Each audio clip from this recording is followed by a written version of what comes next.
Good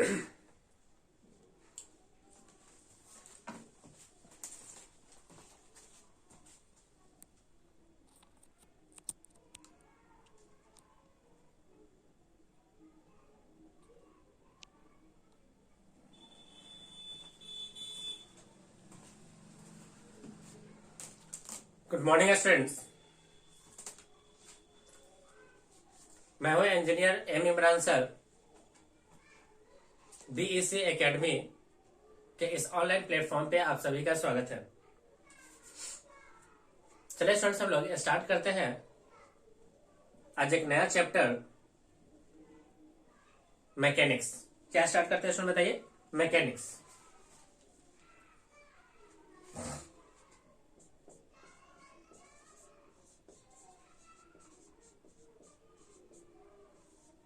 mechanics mechanics का मतलब होता है students study of motion.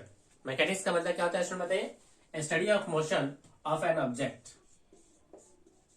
Study of motion of an object. चाहे यहां पे स्टूडेंट्स आप मोशन रखो या आप रेस्ट रखो, है ना, ये दोनों का मीनिंग हो गया। तो study of motion and rest of an object is known as mechanics. अब यहां पे स्टूडेंट्स हम लोग मैकेनिक्स को तीन हिस्से में डिवाइड कर लेते हैं। फर्स्ट है स्टूडेंट्स स्टैटिक्स। स्टैटिक्स। सेकेंड हो गया स्टूडेंट्स काइनेमैटिक्स, और एक हो गया स्टूडेंट्स डायनामिक्स।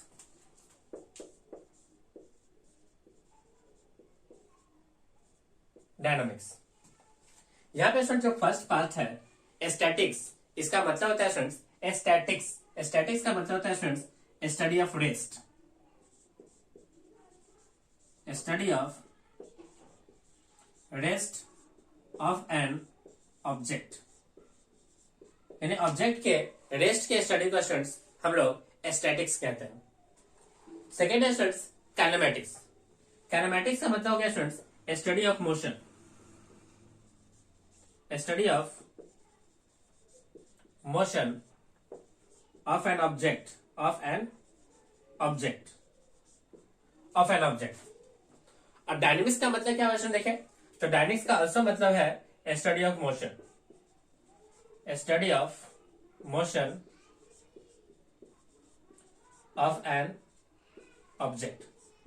अब कोई पूछे स्टूडेंट्स कि स्टैटिक्स तो स्टडी ऑफ रेस्ट हो गया, kinematics that is the study of motion of the object, and dynamics is also the study of motion of the object. But दोनों में डिफरेंस क्या है? तो डिफरेंस है स्टूडेंट्स ये पढ़ा जाता है without cause of motion. Cause of motion, cause of motion के अंदर कौन होगा स्टूडेंट? से force and torque. Force and torque.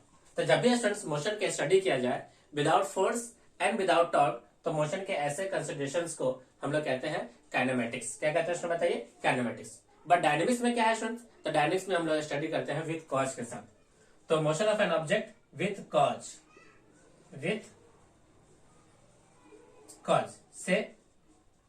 से force and torque. Force and torque.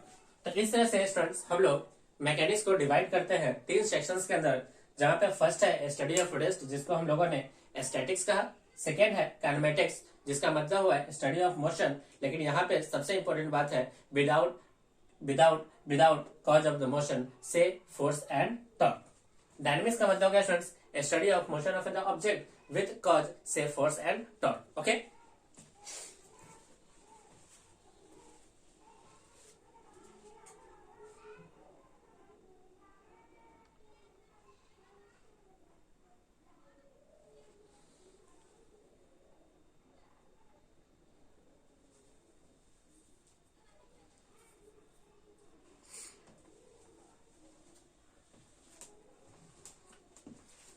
Mechanics का मतलब क्या students study of motion of the object और रेस्ट ऑफ द ऑब्जेक्ट। यहाँ पे स्टूडेंट्स हम लोग तीन सेक्शन में डिवाइड किया, स्टैटिक्स, काइनेमैटिक्स और डायनेमिक्स।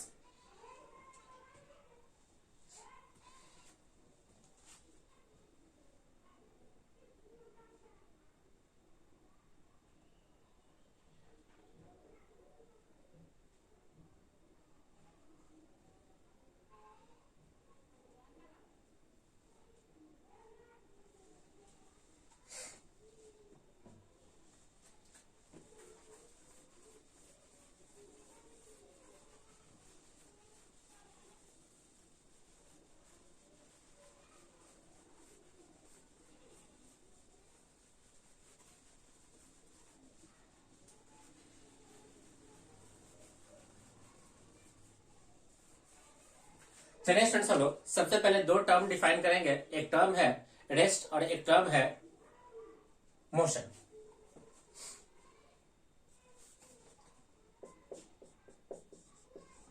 रेस्ट एंड मोशन, ये दो टर्म स्टूडेंट्स हम लोग डिफाइन करना चाहते हैं, रेस्ट एंड मोशंस को। तो इस टर्म को स्टूडेंट्स डिफाइन करने के लिए सबसे फर्स्ट हमें डिफाइन करना होगा रेफरेंस फ्रेम, या इसी को स्टूडेंट्स कुछ लोग फ्रेम ऑफ रेफरेंस कहते हैं। Frame of reference,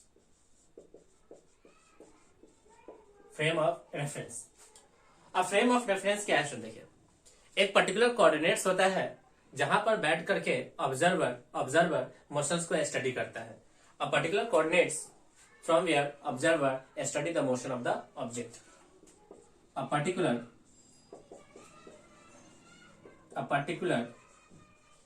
coordinates from where an observer study the motion या study or observe the motion of object, इसे स्टूडेंट्स हम लोग कहते हैं रेफरेंस फ्रेम। अब स्टूडेंट्स, अगर हम लोग रेफरेंस फ्रेम की बात करें तो ये दो तरह का होता है। रेफरेंस फ्रेम आपके दो तरह के हो गए।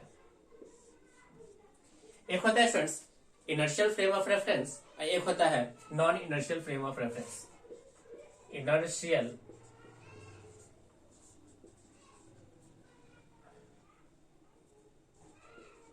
फ्रेम ऑफ रेफरेंस, एक हो गया students non inertial frame of reference. Inertial frame of reference and non inertial frame of reference. तो जब भी स्टूडेंट्स हम लोग किसी फ्रेम की बात कर ले, से ये हमारा फ्रेम है, यहां पे ऑब्जर्वर सिटिंग है, ये ऑब्जर्वर है। अब ये ऑब्जर्वर क्या है स्टूडेंट्स, मोशंस को स्टडी करें, लेकिन ये ऑब्जर्वर खुद जिस पे बैठा हुआ है, जिस कार पे बैठा हुआ है, वो या तो रेस्ट में हो और उसकी वेलोसिटी क्या हो, कांस्टेंट। तो ऐसे फ्रेम को स्टूडेंट्स हम लोग कहते हैं इनर्शियल और non inertial frame of reference. तो जब भी स्टूडेंट्स कोई ऑब्जर्वर ऐसे फ्रेम पे बैठा हुआ हो कि वो फ्रेम खुद भी रेस्ट पे हो या वो मूव करता हो तो विद कांस्टेंट स्पीड के साथ, कांस्टेंट वेलोसिटी के साथ, तो ऐसे फ्रेम को स्टूडेंट्स हम लोग कहते हैं इनर्शियल फ्रेम। क्या कहते हैं बताइए? Inertial frame. अब बात आती है नॉन इनर्शियल फ्रेम की। तो यहाँ पे स्टूडेंट्स हम लोग ऑब्जर्वर को एक ऐसे प्लेन पे बैठाते हैं, एक ऐसे फ्रेम पे बैठाते हैं जहां पे ये फ्रेम जो है स्टूडेंट्स वो मूव कर रहा है विद वेरिएबल, यानी डज नॉट कांस्टेंट। यहाँ पे वेलोसिटी कांस्टेंट नहीं है। अगर वेलोसिटी कांस्टेंट नहीं है तो इसके पास acceleration does not equal to क्या है, 0। यहाँ पे स्टूडेंट्स इसका एक्सेलरेशन कितना है, 0। तो जब भी स्टूडेंट्स एक ऐसे फ्रेम पे बैठ जाए जहां पे ऑब्जर्वर जिस फ्रेम पे बैठा हुआ है उस फ्रेम की अगर एक्सेलरेशन 0 है, तो ऐसे फ्रेम को स्टूडेंट्स हम लोग कहते हैं इनर्शियल फ्रेम ऑफ रेफरेंस।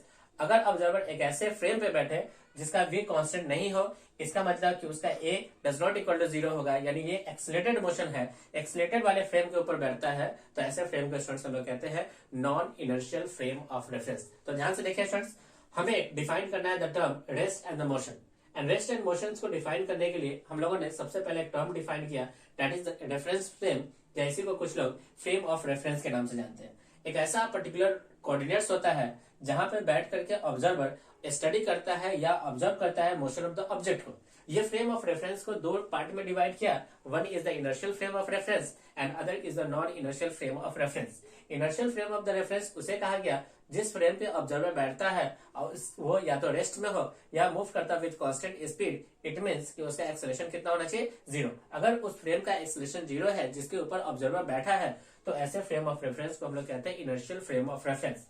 और एक होता है students non inertial frame of reference, एक ऐसे फ्रेम के ऊपर ऑब्जर्वर बैठा हुआ है जो वेरिएबल वेलोसिटी के साथ मूव कर रहा है। दिस इंप्लाइज दैट कि a does not equal to 0, यानी ये एक्सेलरेटेड फ्रेम के ऊपर बैठा है। तो जब भी स्टूडेंट्स ऑब्जर्वर किसी एक्सेलरेटेड फ्रेम के ऊपर बैठता है तो ऐसे फ्रेम को हम लोग कहते हैं non inertial frame of reference. Okay, चलिए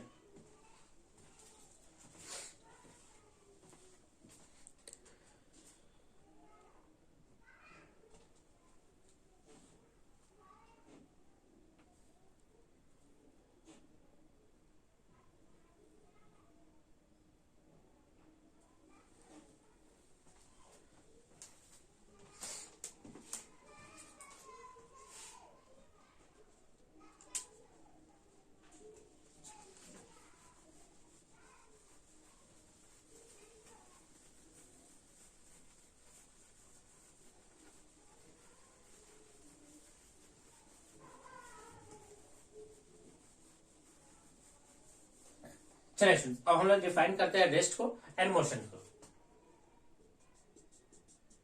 तो एक तरफ स्टूडेंट्स हम लोग कॉलम बनाते हैं रेस्ट को, और एक तरफ कॉलम बनाते हैं हम लोग मोशंस की।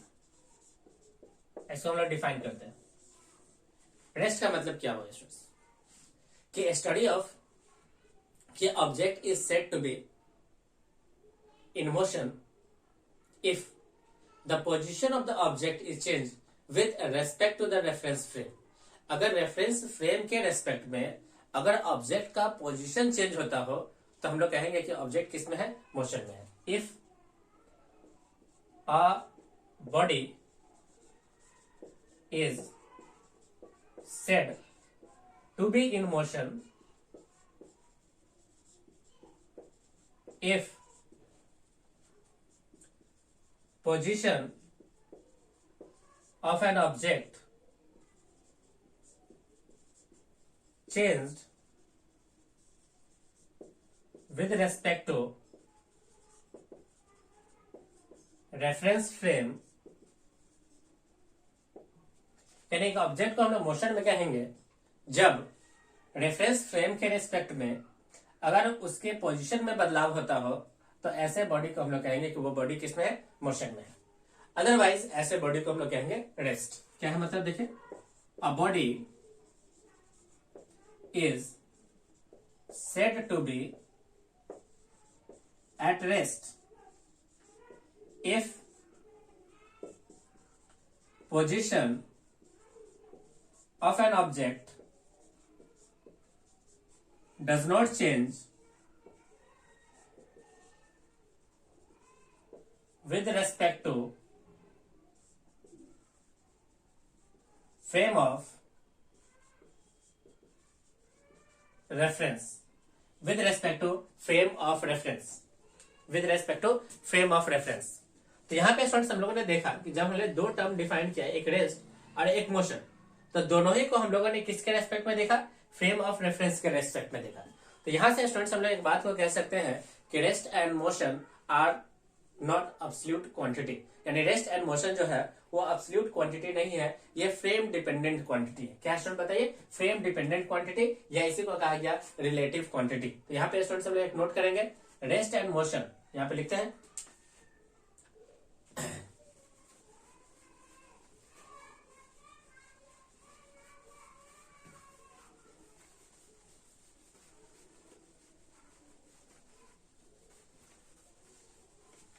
टर्म क्या है, सुन देखिए, rest and motion are not absolute quantity. ये कैसे क्वांटिटी है इसमें देखें, they are frame dependent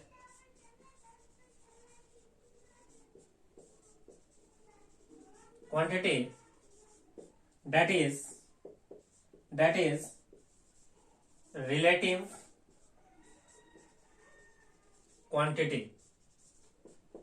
quantity, यानी rest and motion absolute quantity नहीं है। इसको डिफाइन करने के लिए हमें फ्रेम की जरूरत पड़ती है। ऐसे क्वांटिटीज को हम लोग कहते हैं स्टूडेंट्स रिलेटिव क्वांटिटी। क्या कहते हैं स्टूडेंट बताइए, रिलेटिव क्वांटिटी कहते हैं। चलिए स्टूडेंट्स हम लोग एक एग्जांपल लेते हैं और रेस्ट एंड मोशंस को समझते हैं। एग्जांपल क्या है देखिए,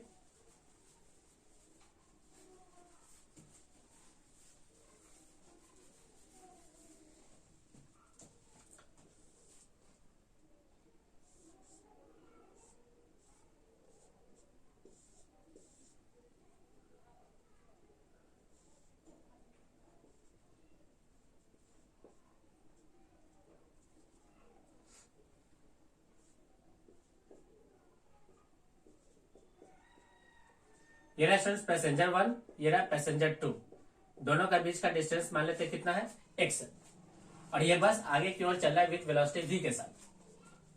मान लेते हैं यहाँ पे स्टूडेंट्स एक आपका लोकेशन यहाँ पे हम लोग मान लेते हैं से इस लोकेशन फर्स्ट,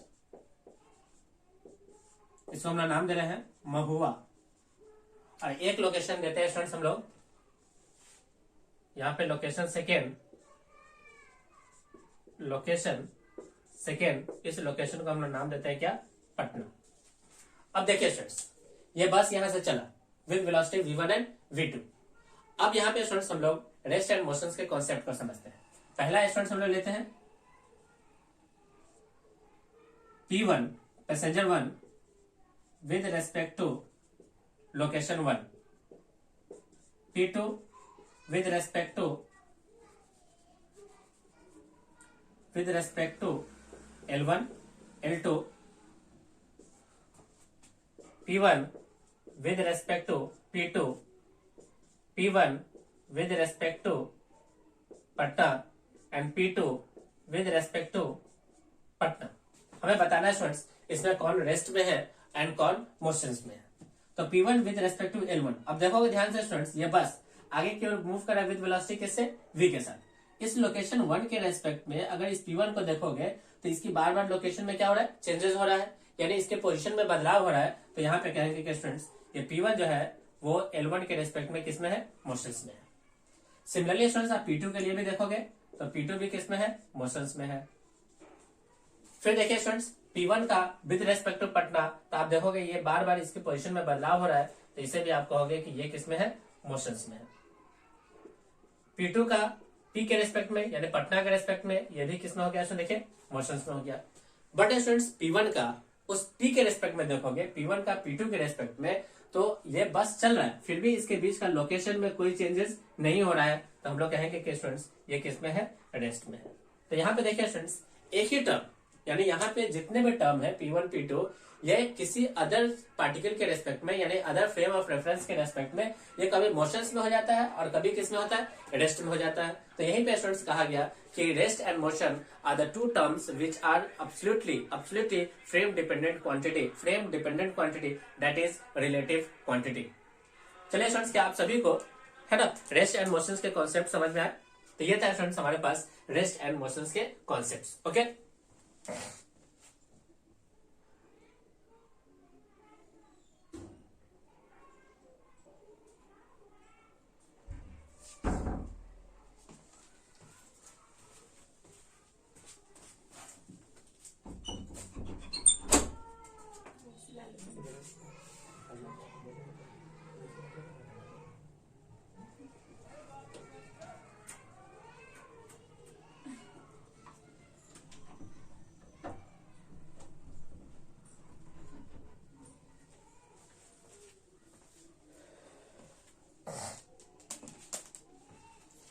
चलिए स्टूडेंट्स अब हम लोग देखेंगे क्लासिफिकेशन ऑफ मोशंस। क्या देखेंगे?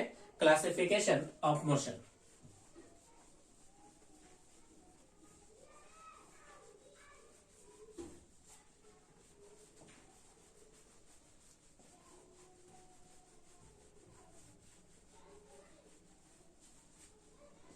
Classification of motion.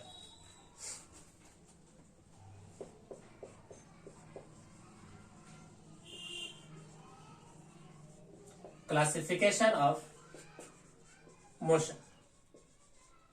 अब मोशन को स्टूडेंट्स डिफरेंट कैटेगरीज के अंदर क्लासिफाई किया गया है। सबसे पहले हम लोग पढ़ेंगे on the basis of first category हम लोग पढ़ेंगे on the basis of dimensions. On the basis of dimensions, जिसके अंदर स्टूडेंट्स 3 तरह के डायमेंशंस के ऊपर, जिसको हम लोग पढ़ेंगे। सबसे पहले 1 dimensional motion, second 2 dimensional motion and third पढ़ेंगे स्टूडेंट्स 3 डायमेंशनल मोशन। तो डायमेंशंस के आधार पे मोशंस को 3 पार्ट में डिवाइड किया गया है। फर्स्ट है 1 डायमेंशनल मोशन, सेकेंड हो गया 2 डायमेंशनल मोशन एंड थर्ड हो गया 3 डायमेंशनल मोशन। तो जब भी स्टूडेंट्स ऑब्जेक्ट का मोशन अगर किसी एक डायमेंशन पे हो, अगर ऑब्जेक्ट का मोशन एक डायमेंशन पे होता है, तो ऐसे मोशंस को हम लोग कहते हैं 1 डायमेंशनल मोशन। क्या कहते हैं स्टूडेंट बताइए? 1 डायमेंशनल मोशन। मतलब क्या हुआ? देखिए कि अगर हमारा किसी ऑब्जेक्ट का मोशन किसी स्ट्रेट लाइन पाथ पे हो, if the motion of the object is in straight path, that is called one dimensional motion, one dimensional motion. तो इसको स्टूडेंट्स हम लोग कहते हैं एग्जांपल के तौर पे रेक्टिलिनियर मोशन, रेक्टिलिनियर मोशन या वन डायमेंशनल मोशन, जैसे को हम लोग स्ट्रेट लाइन मोशन भी कहेंगे, है ना, स्ट्रेट लाइन मोशन। नेक्स्ट हो गया स्टूडेंट देखिए, यही पे एक और एग्जांपल हो सकता है free fall motion, free fall motion.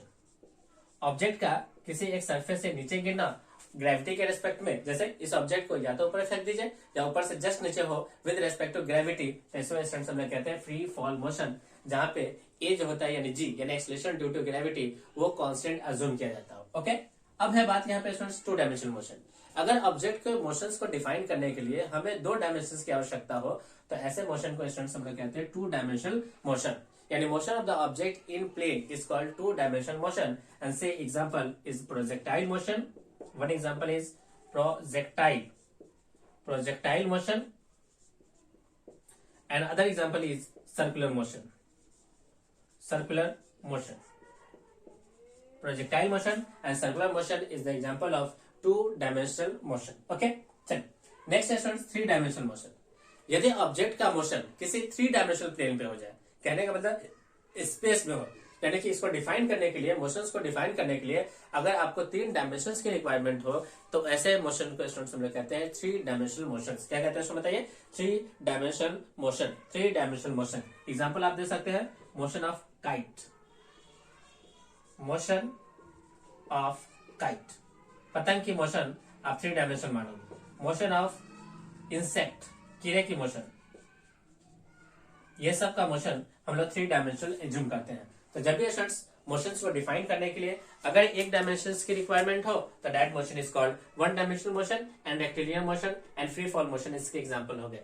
To dimensional motion, जब भी हमें मोशंस को डिफाइन करने के लिए दो डायमेंशन की आवश्यकता हो या motion of the object plane के अंदर हो रहा हो तो ऐसे मोशंस को हम लोग कहते हैं टू डायमेंशनल मोशन। एग्जांपल हो गया projectile motion and the circular motion. Three dimensional motion, जब भी आपको मोशंस को डिफाइन करने के लिए तीन डायमेंशंस की रिक्वायरमेंट हो, है ना, तीन डायमेंशंस की रिक्वायरमेंट हो या मोशन आपका स्पेस में हो रहा हो तो ऐसे मोशंस को हम लोग कहते हैं थ्री डायमेंशनल मोशन। एग्जांपल हो गया motion of kite and motion of insect, motion of insect. Okay, चलिए अब हम नेक्स्ट क्लासिफिकेशन लेंगे मोशन ऑफ मोशन का on the basis of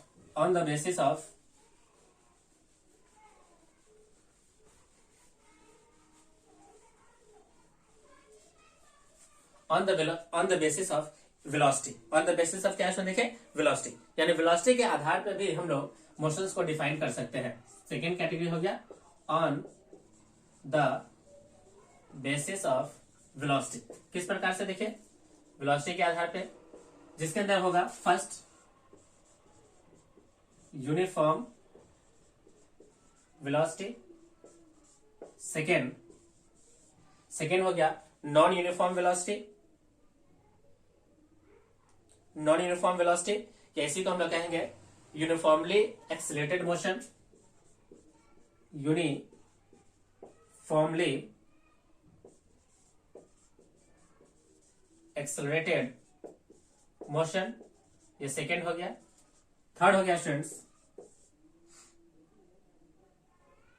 third हो गया non uniformly accelerated motions, non uniformly accelerated motion. अब मतलब क्या है देखिए, सबसे पहले यूनिफॉर्म वेलोसिटी है यूनिफॉर्म मोशंस, जिसको हम लोग कहें यूनिफॉर्म वेलोसिटी और uniform motions, uniform motions, uniform motions. अब देखिए मतलब क्या है, देखिए अगर ऑब्जेक्ट की वेलोसिटी यानी v1 इक्वल हो जाए v2 के, इक्वल हो जाए v3 के, तो ऐसे मोशंस को स्टूडेंट्स हम लोग कहते हैं यूनिफॉर्म मोशंस। क्या नाम देते हैं, यूनिफॉर्म मोशन। यानी ऑब्जेक्ट के वेलोसिटी में अगर कोई चेंजेस नहीं आए थ्रू आउट द मोशन तो ऐसे मोशंस को हम लोग कहते हैं यूनिफॉर्म मोशंस। अब यूनिफॉर्म मोशंस हो गया तो बात आएगी नॉन यूनिफॉर्म मोशंस की।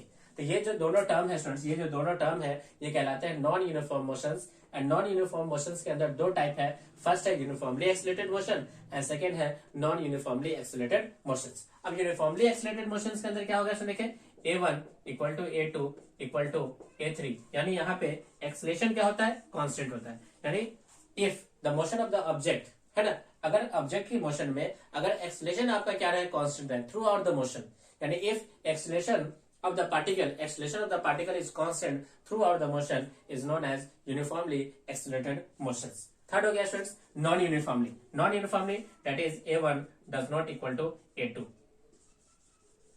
अगर थ्रू आउट द मोशन अगर ऑब्जेक्ट की एक्सलेशन में कहीं पे भी अगर चेंजेस आता हो, तो ऐसे मोशंस को हम लोग कहेंगे नॉन यूनिफॉर्मली एक्सलेटेड मोशंस। तो मोशंस का क्लासिफिकेशन किसके आधार पे क्या है, वेलोसिटी के आधार पे। अगर वेलोसिटी कांस्टेंट है तो दैट इज यूनिफॉर्म मोशन, अगर वेलोसिटी कांस्टेंट नहीं है तो होता है नॉन यूनिफॉर्म मोशन। ये कहलाता है पूरा non uniform motion.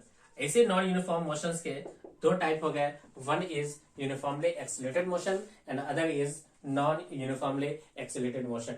Uniformly accelerated motion में क्या होगा, अगर हमारा acceleration through out the motion constant रहा तो ऐसे मोशन को हम लोग कहेंगे यूनिफॉर्मली एक्सीलरेटेड मोशन। अगर थ्रू आउट द मोशन अगर एक्सीलरेशन में चेंजेस आता हो तो ऐसे मोशंस को हम लोग कहेंगे non uniformly accelerated motions. Okay, non uniformly accelerated motions.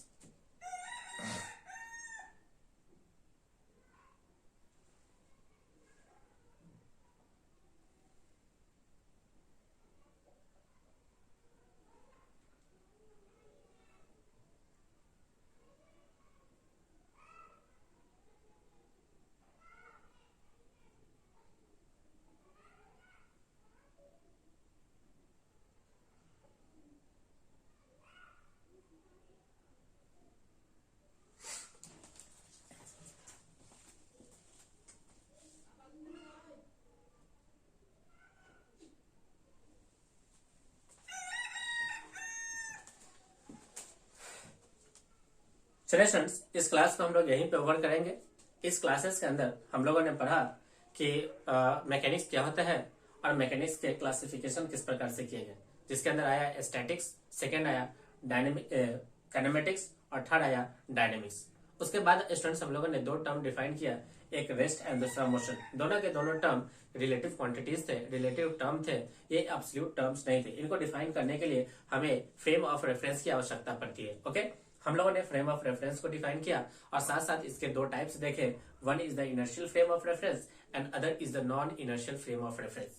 उसके बाद स्टूडेंट्स हम लोगों ने क्लासिफिकेशन ऑफ मोशंस पढ़ा। इसको स्टूडेंट्स हम लोगों ने दो पार्ट में कैटेगराइज किया, one on the basis of dimension, जिसके अंदर पढ़ा one dimensional motion, to dimensional motion and three dimensional motions.